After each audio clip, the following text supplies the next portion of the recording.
As a quick precursor to this episode, I would love to invite you to attend the autumn edition of my in-person event, Dare Greatly in the Coaching Arena, which will be held on Friday the 8th of November in Barnes, southwest London. It's a 5-minute walk from Barnes Station, and there's also a free car parking place on site. So it's the best of both worlds. We will be preparing and planning for your best ever 2025, and you will leave with that vision and strategy for your next 12 months with a newfound sense of connection and focus. We will be harvesting your present and planting the seeds for a profitable and joyful 2025, allowing your business goals to bloom with ease. I'm very excited to be bringing the warmth of the season and all of those beautiful colours and everything we can learn from shedding what no longer serves us and preparing for spring. Embrace the seasons of change and join me on 8th of November to Dare Greatly in the Coaching Arena. Do not worry if you don't know anyone. I will ensure that you feel welcome from the moment you arrive until the moment you leave. I cannot wait to see you there, and grab the link now in the show notes. Hello and welcome to Women in the Coaching Arena podcast. I'm so glad you're here. I'm Jo Lott, a business mentor and ICF accredited coach, and I'm on a mission to help brilliant coaches build brilliant coaching businesses. In this podcast, I'll be sharing honest, not hype, practical and emotional tools to support you to make the difference that you're here for. Hello and welcome to episode 6 of Women in the Coaching Arena. Today I'm going to talk about 4 steps to tackling imposter syndrome as a coach. So do you feel plagued by feelings of self-doubt, worry that you're judged as not good enough if people don't sign up after a discovery call, or if people do sign up for your coaching? Have the feeling that you don't know what you're doing despite the fact you've done it before? Maybe you feel like everyone else is better than you. Or you might feel like someone else will find out that you're not as good as they think you are and expose you as a fraud. If you are nodding along to any of this, then you may have the feelings of imposter syndrome. It's a collection of feelings or emotions that stop us living life to its fullest, and it's very common, especially when you're doing something out of your comfort zone, like training to become a coach or launching and growing your coaching business. But it cleverly fools us into thinking that we are the only ones feeling this way. I ran a poll of women at the Women of Silicon Roundabout conference in London. So I was standing in a room running this workshop of over 100 talented women from huge companies, and everyone looked amazing. Everyone looked confident, in control, and it looked like they were having the time of their lives. And then I ran this poll. So here are the results. 83% of those in the room believe that others are more intelligent than them. 83% said they seek external validation, yet don't fully believe it when it comes. 80% said they're afraid that others will discover how little they know. 75% say that when people praise them, that they fear that they won't live up to expectations. 55% said that when they succeed, they have doubts about whether they can do it again. And 49% said that they feel that their success is down to luck. So if you feel any of those feelings, just know that you are not alone. It's a universal feeling that comes up for most people at certain times in their life. Some of the greatest people of all time have openly shared that they also have these feelings. Adele, the amazing singer, openly shared that she experiences the feelings of imposter syndrome whenever she's about to perform.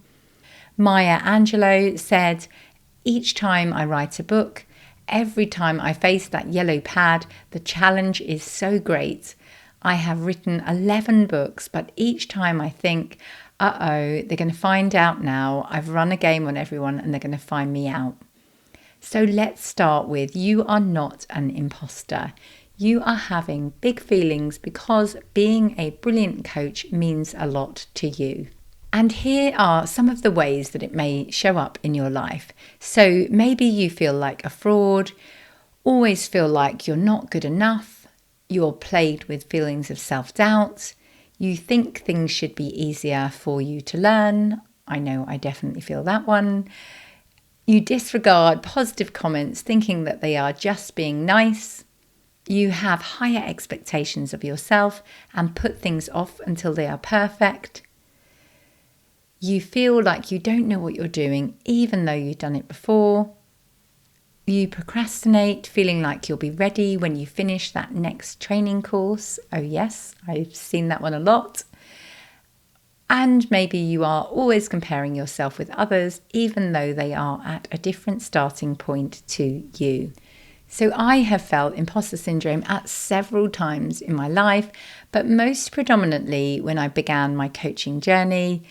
I was surrounded on my coach training by a group of senior, clever, talented, seemingly natural coaches. There was nowhere to hide and comparisiveness was rife. So my previous roles were in HR, but they involved a lot of black and white thinking. So everything was either right or wrong. There were legal requirements and policies to adhere to. And I was very good at it. I have always been really, really good at doing things right. You know, the whole good girl syndrome. I know the rules and I know how to play them, and I will play by the book every single time. And when I started coaching, I was lost in all of the grey. All of this, it emerges, you build on the previous response, you dance in the moment. I was completely out of my depth. I wanted to know what was right and wrong, but all of a sudden I had absolutely no idea of the right thing to do. There was nothing I could do to plan for this perfect coaching session because it emerges, as my coach constantly told me. All of this reflecting, what could have been better? What did I learn? It was all new to me, and all I knew was it needed to be much, much better. And so I put off submitting my audio and assignments for months because I feared they wouldn't be good enough and would fail. I genuinely felt that in the body, life or death threat at just submitting this stuff. So the pure survival mode kicked in. It was such a hard moment. But of course, I somehow managed it and passed, which was amazing, first time. So I didn't have to face that terrible fear of not being good enough. But now I know why I felt all of these things. It was just because it was something new. I was starting as a beginner for the first time in 20 years, all of this reflection, and I realised I just could not complete the column, what went well. I was so out of touch with ever giving myself any praise or compliments that I just couldn't bear to think anything good about me. But of course, I could complete the what could be better column very, very easily. So all of this being visible and being judged just felt really, really awful to me. And it multiplied when I started out in business and I had to tell people I know what I was doing and then show up on social media. So all of that worry about previously having a really good job that everyone thought that's great. And then suddenly everyone was like, what is this weird thing you're doing?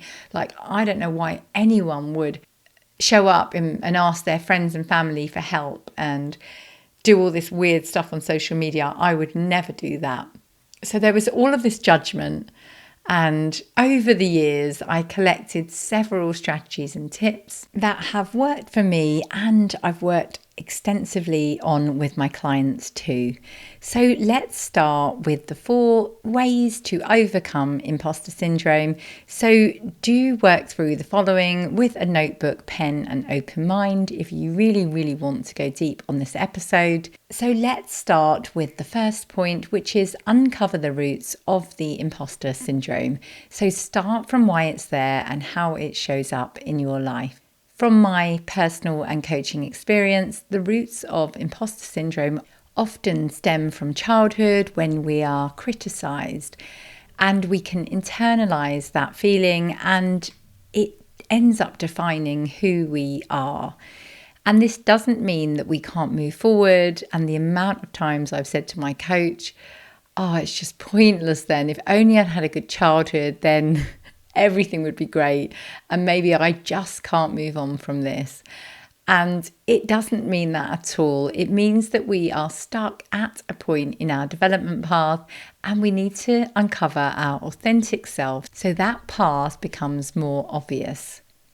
So the emotional rather than the rational part of the brain usually wins the argument, and we can end up treating ourselves in a way that we would never treat anyone else because we're not good enough and should be better. So reflect on the following questions. Why do the needs of others come before me? Why do you let the feelings of imposter syndrome get in the way? So every behaviour we have has its benefits. So what's in it for you? On some level, it's working for you. So for example, if you're not showing up on social media, you don't have the threat of anyone saying anything horrible about you. What's the impact of this imposter syndrome feeling on your personal and professional life? So what's it holding you back from?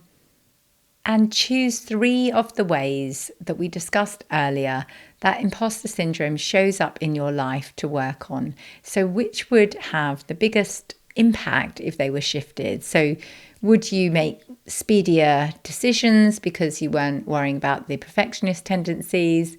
Would you do that thing you're really scared of and pitch to an organisation, or do your first social media post? What would you do if this feeling wasn't taking over your life? Have a moment to think about that. Let's move on to the second step now. So knowing your imposter syndrome script. So we need to acknowledge where we are today, where we have got stuck in our development journey, and grow from that point. So during our childhood, we're often told things about ourselves which lead us to decide the way that we need to be in the world. We can hit a point where it no longer serves us. So for example, my parents constantly branded me as shy. So, oh, Joanna's so shy. I was so sick of hearing it to every family member we came across. And perhaps it was true because I maybe was hiding behind their back. But I think that label ended up sticking with me for such a long time, and it became part of my identity. It held me back from training, speaking, showing up in my coaching business, let alone what it might have done in my career in the 20 years previous to that. And finally, the myth was debunked when I had a conversation with 3 friends over a glass of wine one evening, my NCT girls. I told them that I can't do training because I'm shy. They laughed out loud and said, Jo, you're not shy. And now I train wonderful, clever, talented coaches to build brilliant businesses. So you can move from that point that you may be stuck in your development path and do the thing that you thought you could never do, and find out it's literally your idea of absolute heaven. So I've since presented at large-scale events in person, like the one I mentioned earlier for the Women of Silicon Roundabout, and I've loved it. I've hosted trainings to 500 plus coaches in one go and enjoyed every moment. Things that I just never thought I could do. And I finally discovered that it was actually my thing. So what a shame it took me till I was age 40 to discover that actually this is the thing I was born to do, but that label of being shy had robbed me. So have a think about what your script is robbing from you. Like, what would you do if this thought wasn't going around in your head and these limiting beliefs were not holding you back from fulfilling your absolute potential? So as I'm sure you know, as a coach, our brains think around 20,000 to 60,000 thoughts a day. And around 80% of those thoughts are the same thoughts we thought yesterday and are negative. So what you think today, you're going to think again tomorrow, because those pathways become entrenched into our brains. And it helps to become more aware of those automatic thoughts. So know it, acknowledge it, and challenge it. So have a think about these questions. What is your inner critic saying to you? Is that a helpful thought? Is that going to move you to your potential, or is it going to limit you? And if it doesn't move you to your potential, how about challenging it? Is it true, or is it an automatic script which you've outgrown? And this is really, really hard to do in your head. So I would challenge you to write it down, because like what happened to me, I would never be able to logically think my way out of I'm shy, because I'd been told it and I'd told myself it for 40 years. So it's not something that my head could manage, because it was such an ingrained thought. So do write it out, and in a rational way, look for the evidence for and against. Then think about what your wisest friend or family member would say to you if they heard the script that you're telling to yourself. Reflect on what successes you've had, and take time to enjoy those successes. Brain takes around 60 seconds for a positive thought to embed. And sadly, most of us never get to 60 seconds, because as Brené Brown discovered in her research, within 6 seconds of feeling joy, we will sabotage those thoughts. So we may think, yay, I've launched a best-selling book, or I've got my first paying client. And then within a few seconds, we'll think, but that was lucky, or that will never happen again. So really do acknowledge that that is what your brain does. So think about ways of getting to over 60 seconds of positive feelings. I've really found a gratitude journal helps, because you're writing it down, so you can stay in that thought a lot longer than you can in your own head. And use affirmations. So affirmations work to reprogram your mind, helping you to believe that you have already achieved your goal. So affirmations start with I am. So I am valuable, I am enough, I am successful, I am influential. Whatever it is for you, have a think about what you really, really want to be saying to yourself that is going to move you to your potential. And think about, how does it feel when you say this? So name the feeling. So you might be thinking, it's just really awkward, or it doesn't feel right. But keep saying the affirmation anyway, several times a day. Stick it on Post-it notes all around your house. I certainly did this when I first started coaching, and my husband thought I was crazy, because all over the mirror and the fridge, and when people came round, I had to quickly take these Post-it notes down, although they think I was crazy. But it really genuinely did help. So I would highly, highly recommend it. So let's move on to step 3, rewrite your imposter syndrome story. So question that current script that you've got going on in your head and rewrite it. So we are not our stories. Take time to clearly understand your story and become aware of those negative thoughts through journaling and reflection.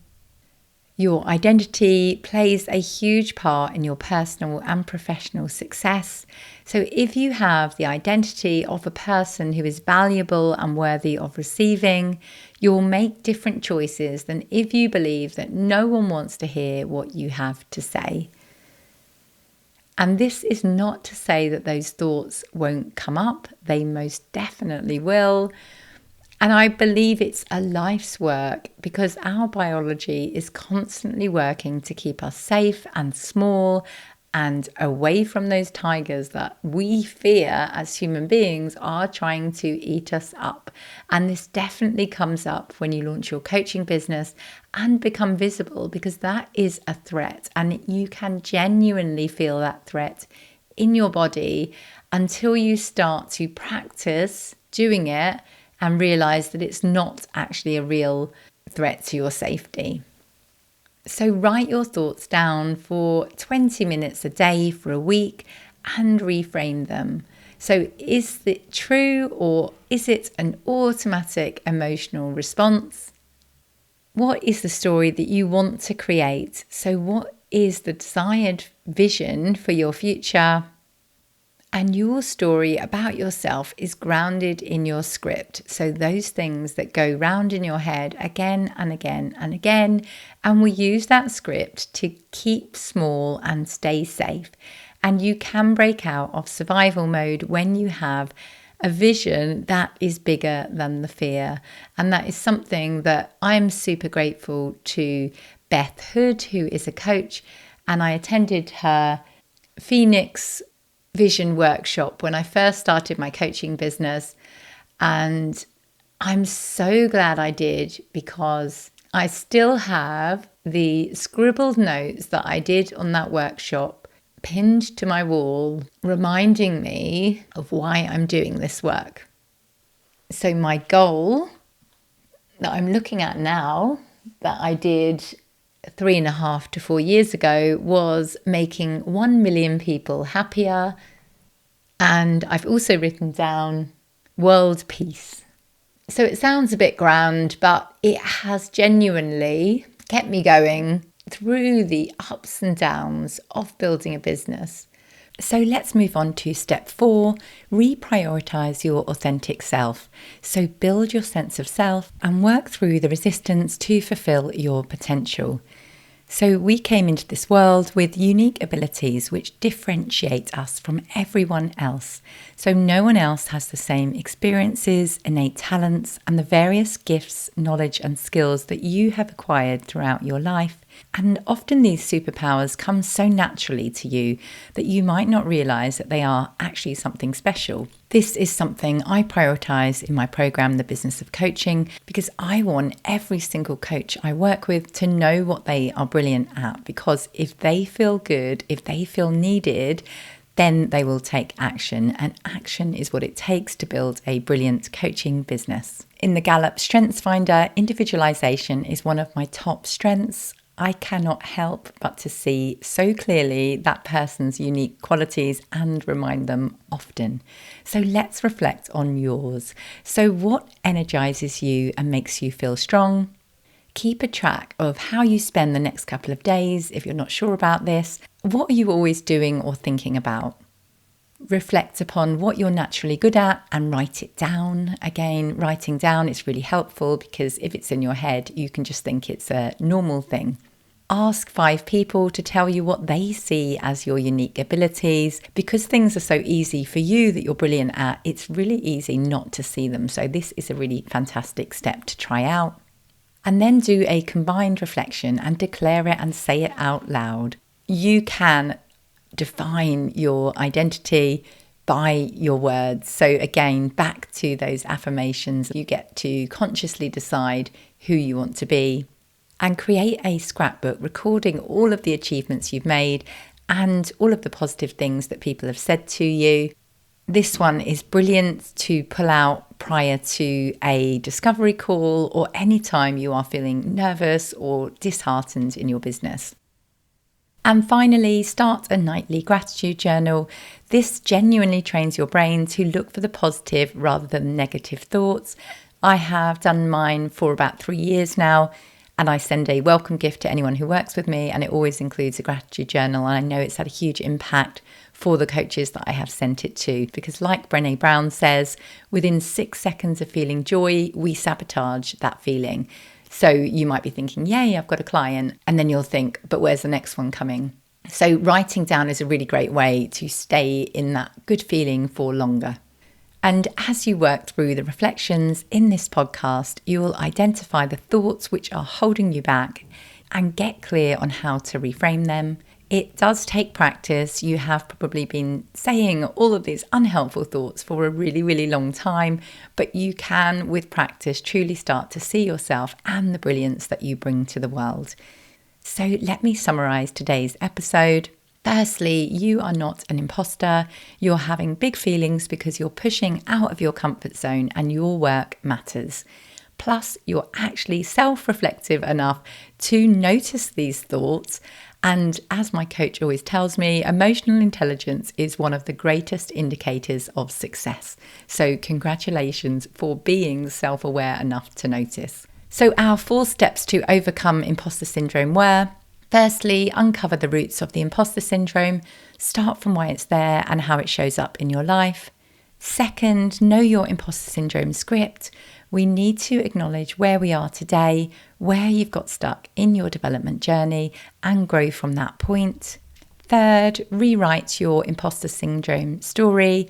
So question your current story and rewrite it. And fourthly, reprioritise your authentic self. So build that sense of self and work through the resistance to fulfill your potential. We came into this world with unique abilities and nobody else is the same as you. And the question is not, who am I to do this work? It's actually, who am I not to?